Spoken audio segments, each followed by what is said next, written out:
పవన్ కళ్యాణ్ భీమవరం పర్యటనలో ప్రజలు షాక్ ఇచ్చారు. పవన్ కళ్యాణ్కి నిరసన సెగలు తగిలాయి. పవన్ కళ్యాణ్ పోటీ చేసిన దగ్గర నుంచి భీమవరంకి ఏం చేయలేదని భీమవరం ప్రజలు పవన్ కళ్యాణ్పై గుర్రుగా ఉన్నారు.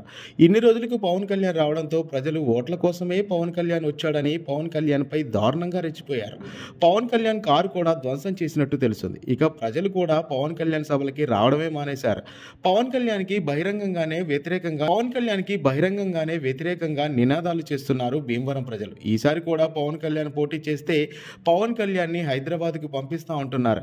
ఇక పవన్ కళ్యాణ్ భీమవరం పర్యటనకి విషయానికి వస్తే జనసేనాని పవన్ కళ్యాణ్ భీమవరంపై ప్రత్యేక దృష్టి సారించారు. గత ఎన్నికల్లో గాజువాకతో పాటు భీమవరంలోనే పోటీ చేసిన పవన్ కళ్యాణ్ 2 చోట్ల ఓడిపోయారు. ఈసారి కూడా ఆయన భీమవరం నుంచి పోటీ చేస్తారని ప్రచారం జరుగుతుంది. ఈ నేపథ్యంలో పవన్ కళ్యాణ్ నేడు భీమవరం విచ్చేశారు.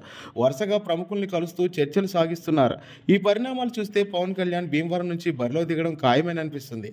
తొలుత ఈ ఉదయం భీమవరంలో రాజ్యసభ మాజీ సభ్యురాలు, పశ్చిమ గోదావరి జిల్లా టీడీపీ అధ్యక్షురాలు తోటా సీతారామలక్ష్మి నివాసానికి వెళ్లిన పవన్ కళ్యాణ్ ఆమెతో మర్యాదపూర్వకంగా భేటీ అయ్యారు. పవన్ కళ్యాణ్ భీమవరంలో మళ్ళీ ఎమ్మెల్యేగా గెలుస్తారు అనుకుంటే ఎస్ అని, ఎమ్మెల్యేగా గెలవరు అనుకుంటే నో అని మీ అభిప్రాయాన్ని కింద కామెంట్ రూపంలో తెలియజేయండి.